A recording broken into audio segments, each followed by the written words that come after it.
All right, we're here with Ahmed. That is how you pronounce it, right? Yeah, Ahmed, it doesn't matter. Ahmed. Okay. um, and who's obviously Ahmed's obviously a really great player, and he's just Thank you. here along with a couple other guys to talk about playtesting to help those of us who don't have any idea what we're doing in playtesting to get started and improve. So I got some questions here to sort of guide the conversation, but whenever you think of anything you want to add, feel free.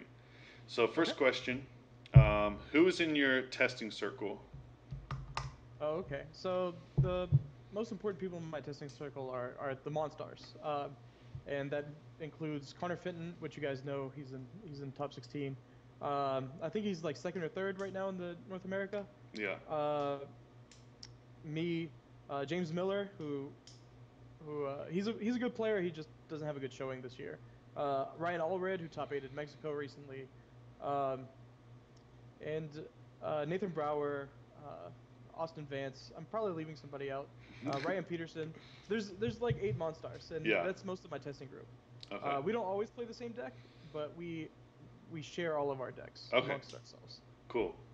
Actually, we have hopefully getting Connor Fenton on here as well. So Yeah. there's that. And how did you join this group, or did you build it from the beginning? So when the Monstars started, it was I had just moved back from Georgia to Georgia from Texas Okay. because I did high school here in Texas or in Georgia and in college and everything, and I moved to Texas for a couple of years for grad school, and then I moved back and I started playing Pokemon and they realized they wanted to test with me. At that time, the group was called the Brotato Chips, and it was just Nathan Brower or the two Browers and then Ryan Peterson, I think, and they wanted to test with me, and I started it. And then as we grew on, I really hated the new name Potato Chips, so I changed. Instigated a change, and somebody came up with the name the Monstars, and we voted on it.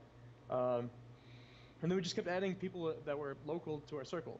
Okay. And now we have actually Philip Barta and Ryan Allred, who are not local, but they're, because we have the internet, we can test anywhere. Right. So, So they asked you to join because you were doing well. yeah, I destroyed them at a League Cup or cities like the day before, and then they asked me to join. Okay. Cool. Very cool. So how often do you all test, or do you test? We have a online testing meeting every Wednesday, and then we go to league together on Thursdays. And we used to also do the Saturday Friday league, but I mean, my schedule got busy. Okay. I started working late, so And I'm not able to make it all the time. But they do. do you test more before like a regional or a cup even, or? Oh yeah, yeah, definitely. Okay. Um, I mean, not really the cups. So the cups are kind of weird with your testing group because if all your testing group is Right. local, then you can't like show them the deck that you're going to play, especially in this rock paper scissors format, because Right. everybody just has a counter.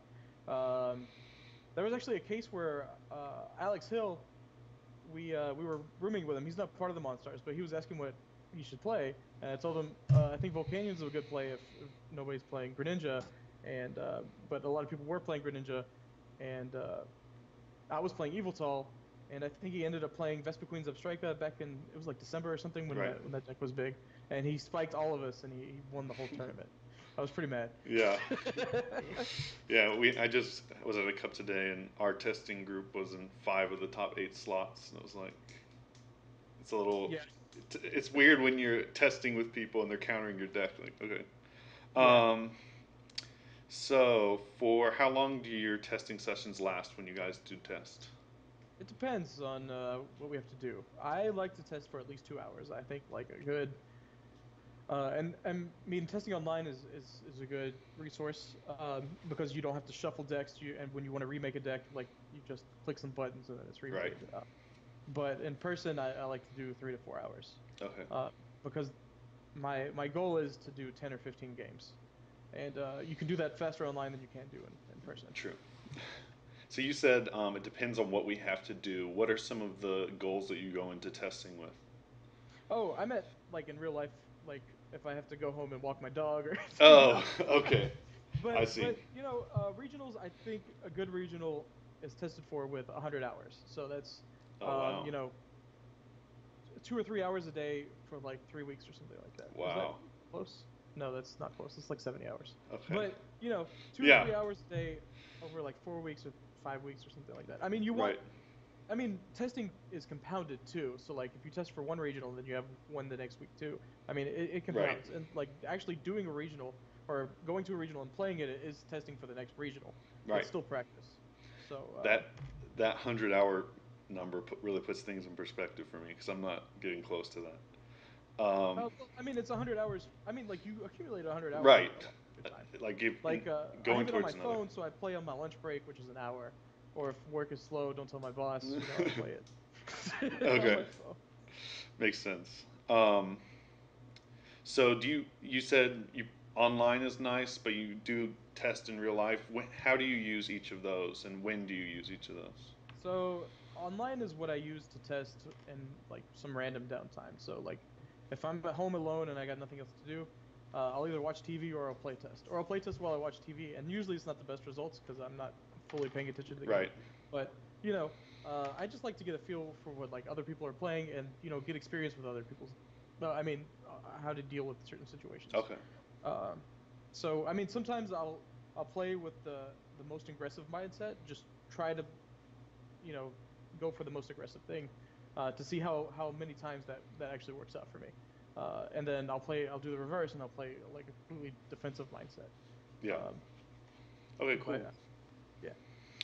Um, and what does the process of choosing a deck and a list look like? Okay. Well, it's actually two completely different things. But the Right. deck uh, you decide by basically the last regional. So you see what decks are viable and what is being played. So I mean, for instance, Seattle had a ton of Garb. So if and I went to Madison. So if you didn't have some testing against Garb and going into Madison, then you weren't really trying to win that regional. Right. Um, but the obvious counter to Garb at that time was Ninetales. Um, so you also had to test against Ninetales, and then the other thing was, I mean, the different types of Garbs, and stuff like that. So you wanna see what the last meta was. So for instance, I think three Espeon and a Mega Ray made top 8 at Origins. Hmm. So at US Nats, I would expect a lot of Garb and Mega Ray and stuff like that. So Okay. when you choose a deck, you want something that at least has a 50-50 against the most popular decks, and then and you can have bad matchups, but make sure that those bad matchups are in the minority. For Right. instance, the only thing that's bad for Volcanion right now is Gyarados and Greninja, and nobody's playing those two decks because they're afraid of the Grass Vileplume decks. So um, yeah, Okay. Vileplume, Decidueye, stuff like that. And then when you want to tech for those certain matchups. So when you build your deck, um, I guess you go for that, but you also want to make sure that it's the most consistent as possible. Right. I value consistency over text because I think I can beat any player if I just get my strategy out. So, sorry if I rambled. No, that was great because you're right. Those are very different things, lists and decks. Um, and you answered the next question as well, so that's great. How if I'm a new player and I'm just getting into the game, how do I go about beginning to test? So I was a new player 2 years ago. So I started playing in Texas, and I top 32 in my first regional, and I was really ecstatic about it. And I won my first city, and I beat Brad Curcio and Max Armitage and Brandon Cantu before I even knew who they were. Um, but I did it over a long period of time. I was playing online for quite a while, and then I learned that there was a competitive scene where people actually play. Hmm. But the way I got started was I just read. Honestly, I got a Six Prizes subscription, and I read the shit out of it. Yeah. I read on the toilet. I read before I went to sleep. Like I read old articles. I watched Puka's videos. You learn a lot that way, Yeah. and I mean that's how I learn. So I think it's a really good resource. Is try to Puka's a great resource. I mean, even now, if you just go back and watch his videos, even though those cards aren't good, he's such a good player that he explains everything so well Mhm. that it's just a really great resource. Okay. And I really enjoyed that. Very cool. And that's how you got good before even playing. Do you? I guess you have a different you're in a different scenario. Well, quick aside, did you play other card games first or other games like this? No, Okay, no, this is my first thing. that's awesome. Um, I played a ton online, so I started playing Right. online. I was playing theme decks, and I was really mad that everybody had better deck than I did. And then so I just bought some packs, and then traded for it. And then my first deck was Evil Tall Garbodor, and it was a really good mid-rangey deck. Right. And that's what you want to start with. You want to start with something that has pretty good matchups across the board. Unfortunately, I think the only thing that is right now is probably Espeon Garbodor, that has just like 50-50s across the board. Yeah. And you just want to play with that until you learn the game. Okay. Um, so, do you use stats or do you have some way of tracking information while you're testing? Um, yeah, kinda. So I'll play like so when I make a deck, I'll play like 10 games of the deck before I make a change to it. So I took recently Ryan Allred, nobody tested his deck before he went in. He just kind of like winged it. We had a list that we were working with, but he just made it. I think he changed like two or three cards from his intuition and then played it. And then so from that, I've been working on a Volcanion list that's similar to that, by just changing one or two cards at the time. I took his experience from it, and then I changed, and then I play 10 games with it. And if I Yeah. feel like I need something, then I'll change it, either which way. Okay. That's cool. But so you're not typically writing things down like that. You just play a bunch, see how it feels, and then go on.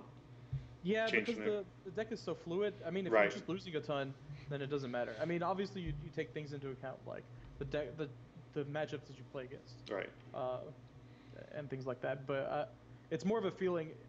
Like actual statistics is probably more efficient, but I think this game is such. It's not as statistical as you think. There's a lot of variance that's going on, and that does make it statistical. But Right. what actually makes a difference in the game is how you react to certain situations, because there's so many like it's just a decision tree. Right. So it's how you grow your decision tree to make sure that you want it to go. So I mean, people don't believe in such a thing as playstyle because there's so many decisions, but sometimes there are multiple routes to the same goal, and sometimes Right. those routes are the same way. It's just I mean, one might be more likely than the other, but you won't always hit it. I mean, depending Right. on how you see it. So I mean, just learning how to play with your deck and how to get with it is really the most important thing. Yeah. So what does a typical testing session look like for you all? Like, do you have someone you always play against? Are you rotating? Do you do a tournament? What's that look like?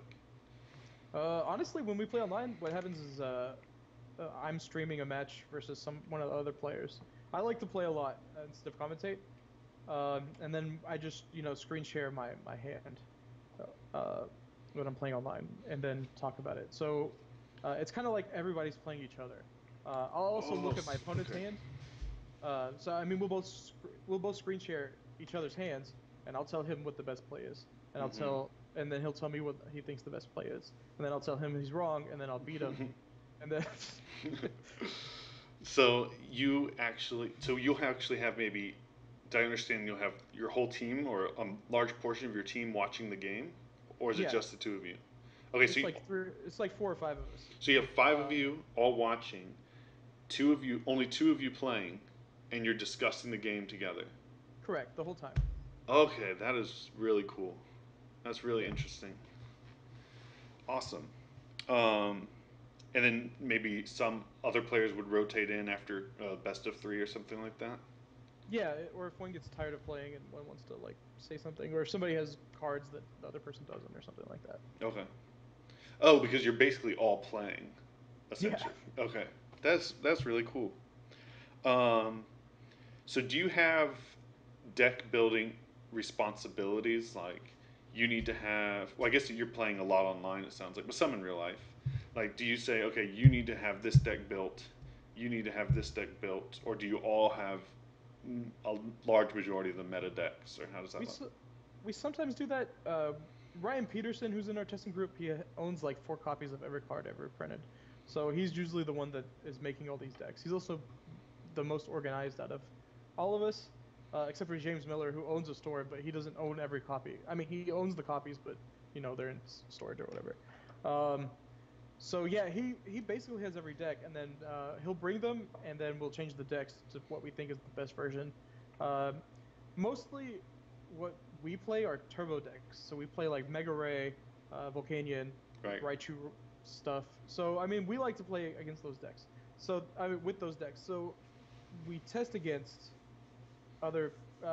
So we just like look at top eight or whatever, and we just have those builds. Okay. And That's awesome. does that make sense? Yeah. Yeah. Um, is there anything else you want to say in general about testing, or any shout outs or anything? Well, I mean, I would like to shout out to my Monstars team and also Poke Beach. You know, I have all my articles there. So if you enjoy what I have to say, I like to put in a lot of tips and tricks That's awesome. and what I do. So check out my Poke Beach articles. I'm writing one tonight and one for the next couple weeks. So that'll be out there. Um, Basically, what I want to say is, you know, just because you lose it, losing is the most important part of playtesting. When you lose, that's when you learn. When you win, I mean, you're not really gaining anything. You're just seeing, yeah, this deck is good. But when you lose, you see that what the weaknesses of other are in the deck, and you gain a lot more knowledge and like a lot more skills and a lot more situational awareness Right. when you lose. So don't get so tilted all the time. Uh, One of my playtesting partners, Kyle Warden, he's always tilted. Always. I'll beat him like twice in a row, and he'll like throw his keyboard. Um, I'm like, Kyle, calm down. I just taught you. Uh, you're the winner in this scenario. But Yeah. That's attitude is really important. Definitely. yeah, exactly. Well, that's it. So thank you so much for your time, Yeah, and thank you. I guess we'll be talking to one of your teammates in an hour or so here. So. Yeah, hopefully. Hopefully he doesn't talk too much shit about me.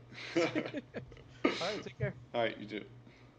All right, so we got Connor Fenton here now, and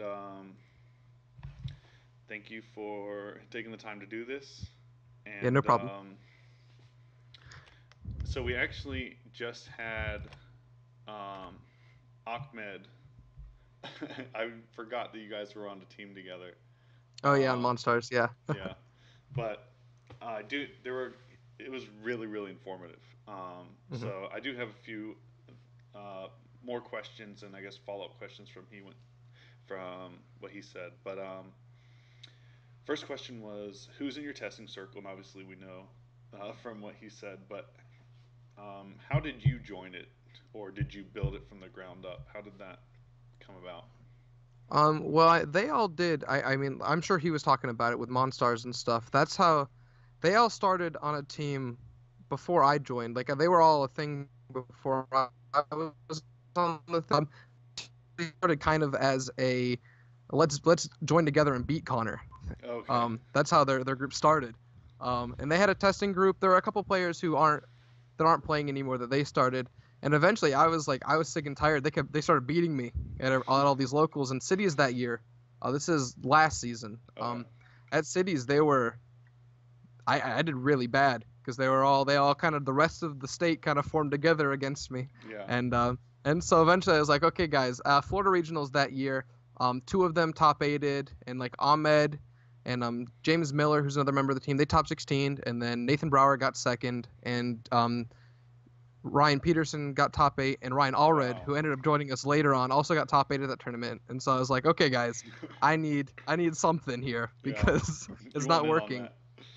And then, I mean, I joined up with them and started testing a lot, and that obviously helped me because the next few months I really started to gain traction, and I won a couple states and a regional within the next few months after that. So Right. Do you attribute that growth? I mean, obviously, it sounds like to the group, but was there anything specific that happened in the group that you attribute the growth to, or the way you were testing? I mean, just in general, just having more people to bounce ideas off of, having some people who were serious. Yeah. Before that, I really didn't have much. I mean, these are still people that I would talk to before. But once they kind of closed everything off and became their own little private circle, Right. it started to hurt me, and I was like, oh no, we need to get back on this. Yeah. And then of course, like just talking. I mean, at states that year, if I'm going back to the states that year, I won 2 of them with Mega Rayquaza, and that happened through talking with Ryan Peterson, who played Okay. Rayquaza a lot, and he had gotten the list from Jose Morero, who had won the state the week before, and I was talking to them, and we played with that deck a bunch. And then at regionals that year, I was talking to Ahmed, and he was like, "No, just play Night March." I'm like, "Oh, I don't like Night March. I've never played it." He's like, "No, just play Night March." I'm like, "Okay," and then I won the regionals. So, That's I mean, awesome. it's just good to have other ideas to bounce off people and have people who are maybe a little bit more level-headed about things. I tend to get overexcited about bad decks Yeah. or like things that aren't as good as they really should be. And sometimes it works out, sometimes it really doesn't. Right. Like with this past couple weeks ago in Madison, I was like, "Oh, let's play Metagross for fun." And I was like, I just did it because I was like, "Oh, I got super excited about a deck that I thought at the time was bad," and then I played a few games and I was like, "Oh, never mind, it's really Yeah. good." But It worked out. it was all one of right those for you. things that I was getting overexcited about. Yeah. Or like that week before, I was testing things like I was like, "Hey guys, what about like Zygarde or Lycanroc?" And like, no, don't do that to yourself. So it's good to have people that are like telling you, "No, don't do this stupid thing. Do this other Right. idea that's way better." Yeah. So it's just good to have people to bounce ideas off of that are maybe more level-headed than you. Right. And then he was telling me about how you all would test online and share screen on Mhm. Skype. But he also Yeah. mentioned doing in real life. What's the balance there, and what does that look like? So there's definitely like Ahmed for one. Ahmed tests online a lot more than I do. Okay. Ahmed and James Miller, who's again on Monstars, and Ryan Allred and Kyle Warden. They all play online a lot. They do every Wednesday. They test online, and I'll get in on that sometimes, but it's hard for me with my work schedule, and Yeah. I'm not as big of a fan of testing online as they are. I like in person playing more. Same. Um, and I feel like I do better work when I'm playing in person Mm-hmm. or when I'm like trying to hammer out ideas. I think there's definitely a lot of merit to playing online. It's just so much easier and to coordinate. And like with their online testing, that's mostly. I mean, there is a little bit of a split in the group when it comes to that. They test online more. I try to do like meetups as often as possible. Right. Or I'm always like, hey, if you guys want to test, I'll drive, I'll come over, and I'll play some games because I'd rather play in person. And I feel like I just get I don't know, it just works better for me. Yeah. And do you do that same thing where you have two people playing and everyone else watching, and are you revealing your hand like showing he does online? Yeah, it definitely that's big. Now when you talk to yeah, sort of. I think it's important to talk out plays. You don't just want to play games. When you're testing, it's not just playing games to win. You're not playing against one other person and saying, okay, I want to try to beat them every single time. Right. You want to talk out decisions. You want to go through every play. You want to make sure that you have as many options open to you and like which situation leads to the most win conditions. And you want to talk out every single scenario. Yeah. And then sometimes it's good to even like play something out a little bit and see where it takes you, and then try to rewind and then try to redo it and see how that alternate route would have taken you. Very interesting. Or just like what works in a matchup, what doesn't work in a matchup. I think talking through things is very important. Yeah. And I think it's always good to have at least three people when you're trying to play test. As like in person, we'll usually have like a lot of times it'll be three people, and then we'll have two people playing, one person watching, talking through decisions, stuff like that. That's awesome. And then he talked about this quite a bit actually, but just want to hear your perspective on it. What's the process of choosing a deck look like, and choosing a list, and choosing techs? When it comes to choosing a deck, I mean, that's obviously honestly one of the most difficult things to do. You have to look at like what's being played and what you think is going to be played, and the meta is really important. For me, a lot of the times I try to go with just like my gut feeling. Sometimes it just happens. It's just like, okay, what do I want to play, and what do I think is the best call for this weekend? Right. I, more than a lot of other players, I think I choose a deck beforehand. I don't like to go last minute. Or I try not to, at least. I mean, everyone I think makes some last minute deck calls, but I try to minimize that. Like a lot of times going into a tournament, I'll know about a week before is when I try to start having an idea or like narrow down to one or two decks. Right. But I just want to pick what's best positioned in the meta, what I think will give me the most 50-50 or better matchups Mm-hmm. in the field. When it comes to techs, I mean, it depends on the format and how viable a one card like or one or two card tech is. Right. Like right now, I think Oricorio is a great tech for Vespiquen. I mean, it can be played around, but it just makes the matchup so much more difficult for them. or I'm trying to think of other just like simple text. There's not a lot of stuff right now that like you can throw just like 1 or 2 cards in to try to change a matchup. There's stuff like Ranger if you're worried about like Guillotine or Jolteon or stuff, but that's a little bit past our point right now. Right. So there's not a lot of like small texts. I'm trying to think. Well, here's a question for you. Maybe this will help you think about it. Yeah.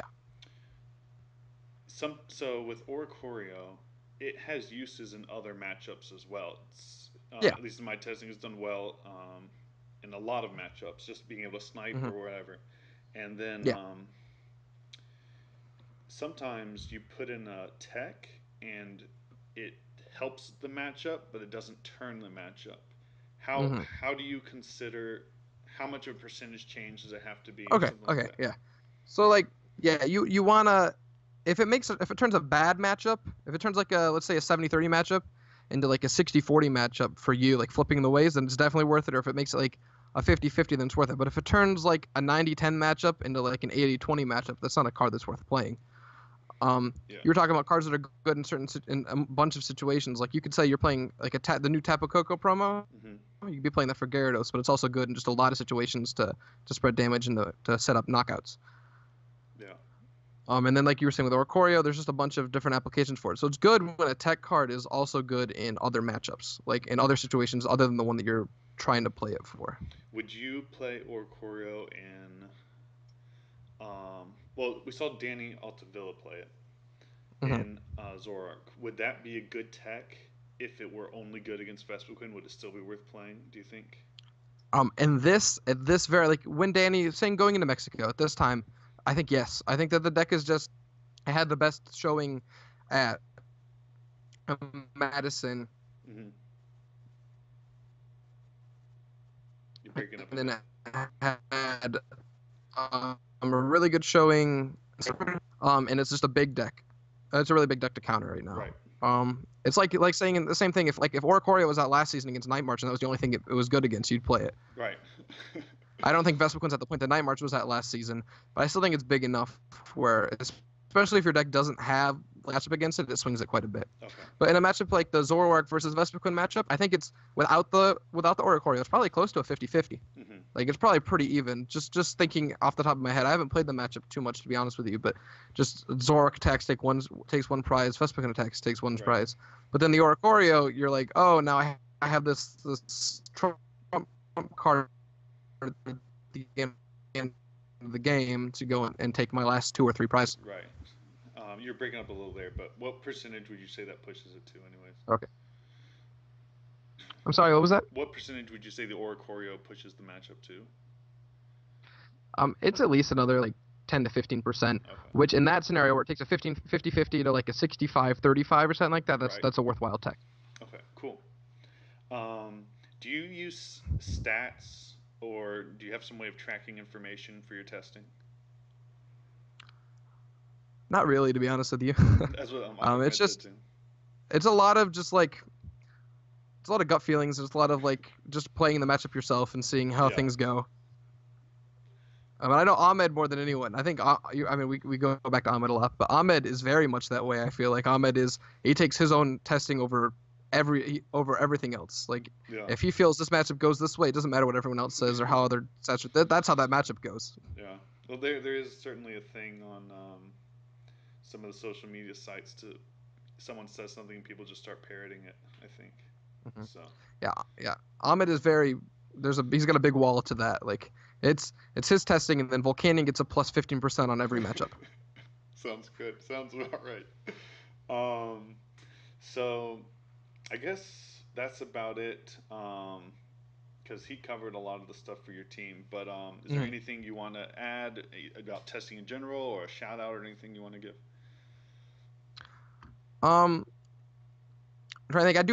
There's a lot of people that I like Theorymon with, like outside of the group, that I just talk a lot. I think that's really important too. I think talking through stuff is almost as important as play testing. And there's a lot of players from different areas that I'll talk to and I'll try to get some ideas from, or like shoot back and forth. That's really important. Yeah. You want more than just your little bubble. Right. Because if I just listened to my little bubble, I'd be playing Mega Rayquaza and Volcanion at every tournament I went to. So. Yeah. There was one question I wanted to ask you. So for a new player, Ahmed told me he just was really good when he started playing and was beating these people, so they let him join the group. What about Hmm. for a new player? I don't know if you could speak to this, but if Hmm. for a new player who wants to get into testing or into a testing group, how do you go about forming or building a testing group or joining a testing group when you are an average player or even a below average player? When I started out playing, I was very, very bad. Like, like, like, I was awful. I was playing Plasma Crobat because I thought it was the most broken thing in format. And I went to just this little league and I was beating up on these kids over and over again. I was 15 and thought I was just the Right. best Pokemon player ever. And when I was beating 12-year-olds that were playing Meloetta Box or whatever, I don't know. And I don't know if you know who Austin Vance is, but he Yeah. showed up at League one day and he had this is back in 2013. He has just a big basics Garbodor deck, just something real simple, and he just demolishes me every Right. single game. And I was like, oh, we need to start playing. So I think it's just really important to find someone who's better than you and just cling to, like, cling to them. And just for a long time, I was Austin Vance's scrubby friend who just kind of tagged along with them. Okay. And I was like, we played a lot. And then like once you get, if you can just try to be friendly, try to find someone, like I said, someone who's better than you and that's willing to kind of take you under their wing, or maybe a group of people who are better than you. Right. And it's important to learn from others. Don't be too proud and don't be like, oh, I need to win every game I play. Like I was saying earlier, it's not about winning when you're trying to get better or test. Exactly. It's about getting better. So you need to find someone who's better than you, or find a group of people. And so I just play tested with them a lot. He had a bunch of friends. I got lucky, of course. Like he had a group that he was testing with. It was mostly like through Skype and stuff at that time. Right. And it wasn't necessarily the local players, but I found a group of people that I was able to play a lot of games with, and then over time I went around to a bunch of different leagues in the area and befriended a bunch of people and got lucky that I was able to find a group that would accept me. So Yeah. just try to find someone that's better than you and try to practice as much as possible. Okay. Awesome. So, last chance if you want to do a shout out or anything, and then we're good. Just shout out to Monstars. Shout out to my sponsor ARG. Um, Follow me on Twitter at Condor TCG, Connor TCG. Other than that, there's nothing else. So All right. Thank you very much for your time. yeah, thank you. You have a great night. That's it. All right, and we are here with Sam Chen, and we're just going to be asking him some questions about testing. So we're going to jump right into it. Who's in your testing circle, and how did you join the circle or build the circle if you started it? Yeah. So first of all, hey to Reddit or YouTube or any of Seagrove's fans who are watching this. Excited to be here. My testing circle. I'm on a team called X Files, and we have. It started out as actually a group of friends. I was one of the later entrants to the team. It was just in the good old days. I think back in 2006 when I guess the competitive Pokemon first started being on the internet. So people started forums and started teams. And so it was a group of friends from Washington, but they added people from all over the country. And so I think our team is like, there's 15 of us, but I think the notable players are myself, Ross, Pablo from Mexico, Mike Fouché, Tyler Namura, Simon Erode, and a couple others. Yeah. And so did they reach out to you? So yeah, actually, funny story. Mike is one of my oldest friends in Pokemon. So I actually took a hiatus from Pokemon from about 2005 to 2011 because I was a broke college student. So no money, no car, no Pokemon is I guess the mantra. So when I came back, I got a job. I came back, and so Mike and I tested before, so he had a new testing team, and I sort of just got assimilated into that. Okay, very cool. Yeah. But I will say, I don't know if this is going to be one of your later questions. I will say I do play like online games with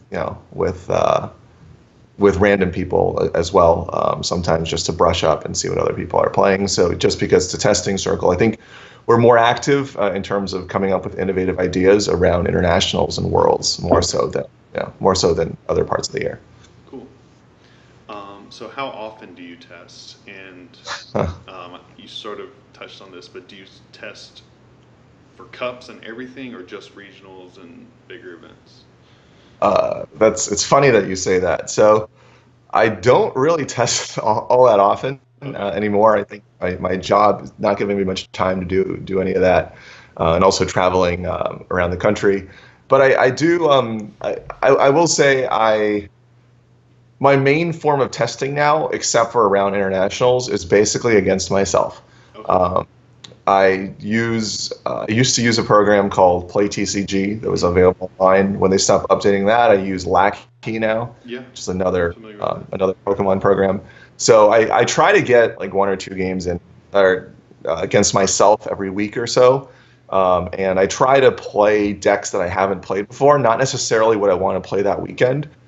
So I think for me, I mean, I played. Like, I'll give you a good example. Like Decidueye Vileplume, I played a lot of that before Australian internationals, but then I just haven't tested it since then, just because it's a deck I sort of already know how to play. And so the past few times I've been playing, some fringe decks and then this format to see if they're viable. Like most recently, I played a game like Sylveon versus Tapu Bulu, just to it's 2 decks I don't really play that often. Okay. So I'll say I primarily test against myself. I try to play a couple games a week around or intercontinentals and worlds. I'll play a little more against other people. Okay, and is testing against yourself just because it's the most convenient?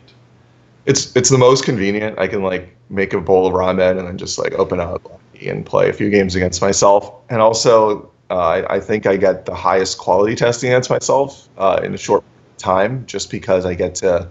I think grinding on PTCGO is fun, but you don't necessarily get the highest quality opponents. Right. And when you test it yourself, you get to sort of make decisions for both sides and see what, and sort of understand how both sides are thinking. Do you think that's more effective than testing with a high-level partner? No, okay. I just don't. It's just it's hard to make schedules, yeah. Okay.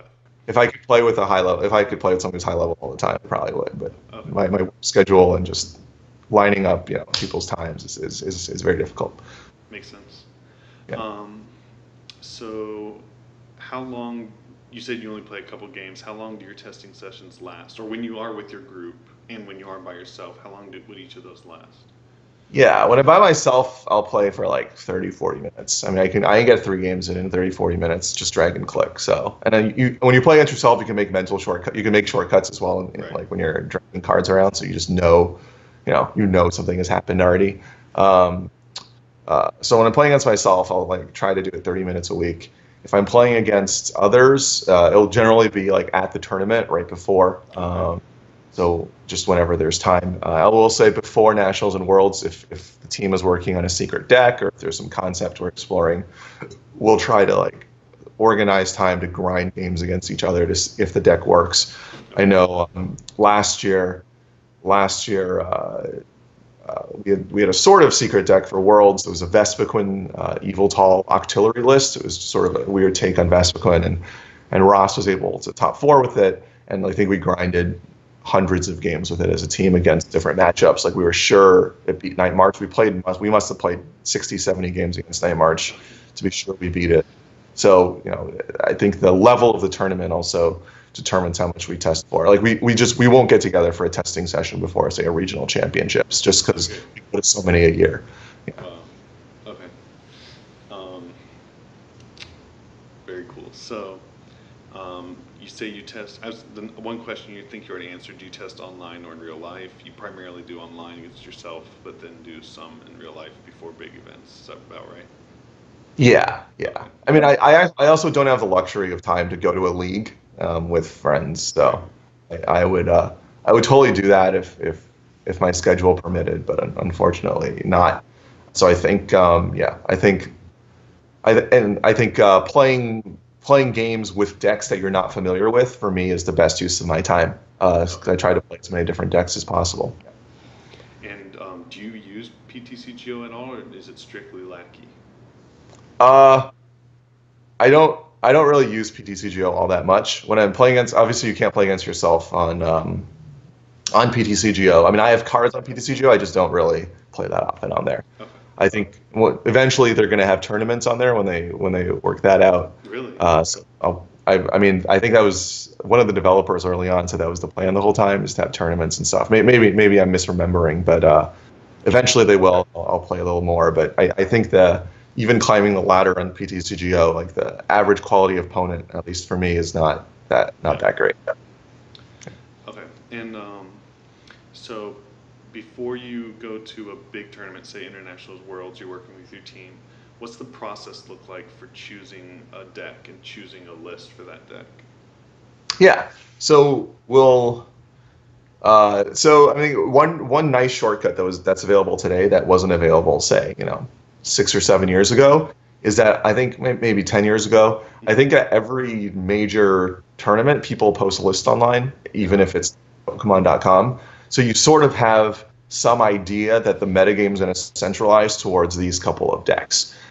So, for example, when you're playing against Drampa Zoroark deck, you can be almost sure that it's going to be something very similar to the list that won Mexico. So you can expect one Tapu Koko, you can expect one Oricorio, you can expect Magma Bases the Stadium. So you can sort of design a list that deals with those specific cards. I'll say the process is sometimes one of us will make a spreadsheet for what all the decks are and what we think all the matchups are, and we'll run it through.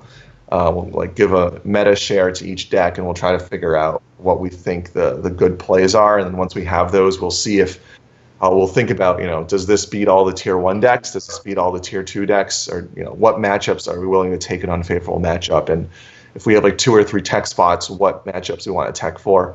I mean, sometimes we don't even agree on a list at the end, so we'll play 58 or 59 same cards, and we'll have 2 different cards at the end. So I think it's really, thinking through the different matchups and thinking through what the metagame might be is maybe more important than, grinding out individual games, since we already know we know more or less what many of the matchups look like. Okay. And you mentioned a spreadsheet.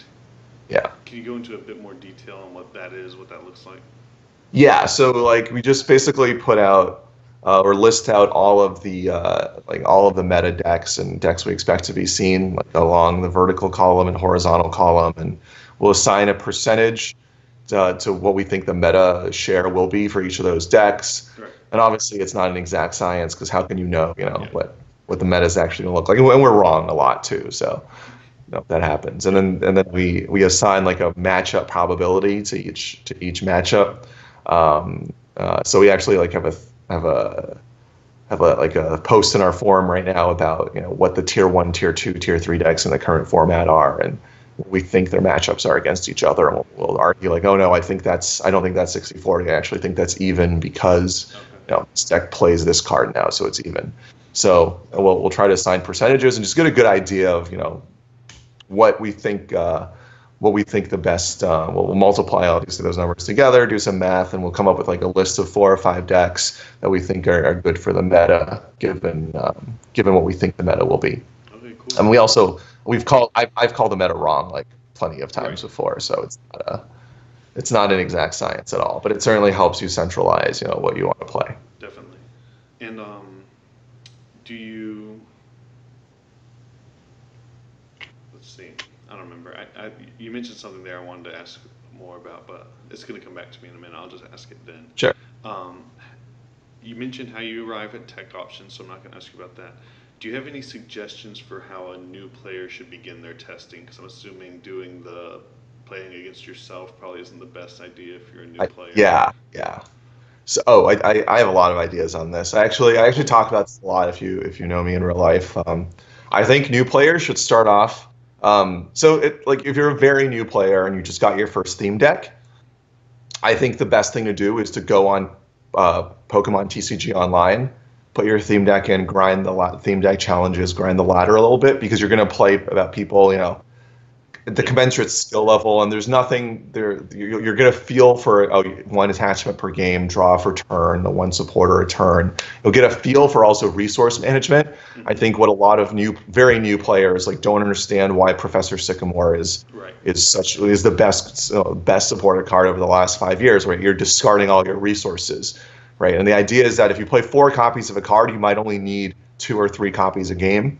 And so you play 4 copies so that you can have them to discard early, and it's not as painful later on. So getting used to sort of the resource management of Pokemon, because it's way different than Magic, where there's a lot of search and tutoring, and not you don't dump your hand and draw a new hand very often in other card games. So I think the first step, if you're a very new player, definitely get a feel for the game by playing PTCGO. If you can go to a league and start playing a couple games, looking at what other people are playing, that's also very helpful. If you want to get serious about competing at the regional circuit, or wanting to top cut at local league cups, I think the best thing for you to do is to take the decks that have been successful recently and play them against each other. So Pokemon.com publishes all the top 8 regionals lists about a week after each regional championship. So I mean, the top performing decks, they're all available online, and before, you might have to pay a Six Prizes article, and Six Prizes is a great site, by the way. I don't write for it at all, but I think it's a great site. So no affiliation there, but I mean, like, Six Prizes is one of the original content sites where good players would give out their list that way. But today it's all on Pokemon.com. It's actually something new this year that they're doing, which I think is very great for new players, because you just pull up the most recent regional championships, build copies of the top 4 decks. You can even proxy some of the cards if you don't have them, and just play them against your friends, or play them at a league against other people. It really gives you a feel for what competitive level decks feel like. I caution new players from trying to get too creative with the engines of decks. There's a reason why Vespiquen runs 4 Sycamore, 1 Atua, and 2 Lysander, and a bunch of Shamans and Tapu Lele. There's a reason why the supporter count is that way. It's built for that deck. As you get better, you can start tweaking and thinking about, do I cut a Sycamore? Can I get away with cutting a Sycamore for another Shaman? Ideas like that. Right. But in the beginning, I think you just want to play with what's online. And once you're comfortable with that, I often just net deck the winnings from recent events. I don't have time to test. I know this list did well. And I don't see why a newer player also shouldn't net deck as they learn the game, right? Obviously, I don't always net deck. Sometimes I get creative with what I play. I played a Xerneas Break Snorlax deck at one of the regionals this year. I used that deck. I love it's a really fun deck. Hilarious. That was sort of a homebrew that myself and Kevin Baxter had originally thought of separately, actually, and we ended up working together on it. So, awesome. Don't. So my advice is, don't get too creative. There's a reason certain lists do well. Once you become comfortable playing the top list, then you can start getting creative with other types of decks. And I think I'm giving a long answer, and I'm answering more than one question. That's but the last thought I have is, once you're beyond that stage, once you've gotten a couple top 4s, or maybe even won a League Cup, and you've got your first regionals top 32 finish, then you can start thinking about, let me learn how to play a variety of decks. Like Vikavolt Bulu, for example, and Lurantis Bulu play very differently than, say, Zoroark Drampa, or even Vespiquen, or Greninja. I think once you're comfortable with the game, you want to start expanding your repertoire for the types of decks you can play. I know there's some top-level players, notably today, like Israel Sosa, just plays Dark, and that's sort of a meme that's online. But I think most top-level players will switch decks depending on what they think the metagame is. I personally, like myself, I've played a different deck at every regionals this year. That was sort of something I wanted to do, just to play a bunch of decks. And so you want to be comfortable playing different types of decks: lock decks, control decks, stall decks. You want to learn how to. Aggressive decks are very easy to play. It's easy to play, maybe not as easy to master, but they're easy to play. So you want to be able to be comfortable with playing all different types of decks. And for today, you want to know how to play Greninja. You want to know how to play Sylveon, even though I don't think it's very good. You want to know how to play a deck like Vespiquen, in addition to knowing how to play things like Drampa Garb and Zoroark Garbodor and Espeon Garbodor. So I think there's a progression, right? First, you start off simple, then you emulate what's been doing well, and then you sort of learn the ropes, and then finally you can try to get creative with your decks. Very cool. So when you meet with your team, what does the testing session look like? For instance, another team was saying they play hand face up, and they all discuss the plays together, which I thought was really interesting. What does a testing session look like for you guys? Yeah, when we're all together, like at a hotel night before regionals, I think we just want to grind out games with decks. So we do less of that and more of just getting data um, on on on the decks themselves. I think as you play more Pokemon and you get more experience, you can get I guess it's hard to quantify, but you get a feel for whether a deck runs smoothly or not. You get a feel for whether you think a deck is good for the metagame just by playing a couple games. And so we'll share that with each other and say, this feels clunky. It doesn't feel like for example, like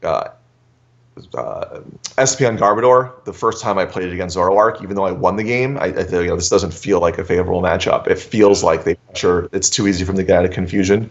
Like they can foul play a Hide and they can foul play Berserk. Like they can foul play Psychic. It just doesn't feel like the greatest matchup. So you can get insights like that, and so I mean. It's very different also when we have like a secret deck or a deck that we're working on for a major tournament. Then we'll actually try to get many different lists as possible for a potential idea. Okay. I'll go back again to like the Vespiquen Octillery Eviltal deck that Ross played at Worlds last year and got top 4 with. I mean, the initial lists look way different than the final list. I mean, right. We basically someone basically had the idea, wait, can we beat Night March if we just play like 3 or 4 Eviltals? And the answer was apparently yes, you can, because you one-shot all of their attackers. And so you use Vespiquen to kill the Fighting Fairy Belted attackers, and then you use Eviltal to kill the non-Fairy Belted attackers, and then the idea is that you end, and then you have Octillery to recover late game, and they don't. So they'll draw dead more than you. So like that, to get us to beat Night March requires someone posting hey guys, this is crazy, but what if we just run 4 baby Eviltals in here, then we'll crush Night March? And we're like, oh, maybe that works. So, so I think if we're preparing a secret deck or a deck for a major tournament, we want to try to get as many different ideas as possible, and ultimately, that'll inform him. If we decide to throw the deck away or to play a particular list over another. Okay, cool. Also, it's helpful to record your testing results, I think. Just say that again? It's important to record your testing results. So as one obligation of the team is that every time you go to a tournament, you have to post a report of your list and your matchups and just general feelings and thoughts on the decks or how to play the deck or the matchup. So other people can read and sort of catch up on the format. And when you have 10 people doing that, it's sort of like you're getting mini articles every day on other people, or you're getting a mini article on what other people are doing. But then it also requires a commitment from everyone to do that. Yeah. And I'll say I often slack off, but I'll try to make up for it by posting my reports retroactively. Okay. Are there any other responsibilities like that you have outside of actual testing? I mean,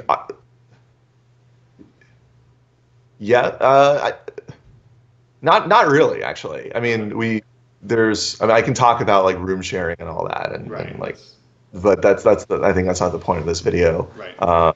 I think the primary responsibility is to post your not even testing results, but tournament results, right? Because you play so many tournaments, as a team, any given weekend, like as a team, we'll play 50 to 60 rounds of Pokemon. So if we had all that data of the matchups from those 50 to 60 rounds, it's very helpful for just learning the metagame and understanding the interaction between decks. Do you think having I don't know exactly how to call it, but a globalized team is beneficial in that way, that you're not all going to the same cups or whatever, you're going to different tournaments in different areas? Yeah, I think so. I mean, I also talk to a bunch of people around, that are in different teams. I mean, I travel a lot, so we meet a lot of people, and so sometimes I'll work on different decks with different people. Like the Xerneas Snorlax deck, I worked mostly on with Kevin Baxter, Josh Marking, and Squeaky, who has his own YouTube channel, and Carl Shu. So there's I work with different people on different lists. I know Russell Lepar and I talked about Metagross a lot before Madison, even though I didn't. Or actually, we talked about Metagross a lot before Seattle even. Our first Metagross list that we shared with each other was like, I think it was even before Seattle happened. We're like, oh, this beats Drampagar, but we still think Drampagar was the best deck. And so I think it's, sharing ideas and is very important. And certainly getting exposure to different metagames without actually having to play in different tournaments is very nice. Yeah. In testing, in terms of bringing decks that are meta decks, do you have responsibilities there? Is that split up, or does one person have all the meta decks built, or do you just come in and build them? So we test online more than we test in person, I'd say. But I mean, I think the general idea is you test what you think is good and what you want to play, right? And then if enough people do that, you'll get a good sample. Okay. And how big is your team? How many people? You said about 15, I think. Is that what you said? So we have like it's the whole team's like 15 people, but we have right now I think we have like 8 active players this year. Okay. Yeah, not everyone's active. Okay. Yeah. And that's it. Is there anything else you want to add? General tips on testing, or any shout outs that you want to give, or anything like that? Yeah, I think the best advice I can give is to a newer player testing is don't be afraid to be unoriginal, because there's a reason that certain things work. I see a lot of posts on Hey Fontaine Verbank, rate my list. This is the list that I have. And sometimes I actually see good lists on Hey Fontaine that get ignored, and I don't understand why. But I guess I'd like to think I evaluate deck lists better than the average player. But sometimes I'll see people like post like a list that's maybe like 5 or 6 cards off a list that recently did well, and there's no reason why these cards are different.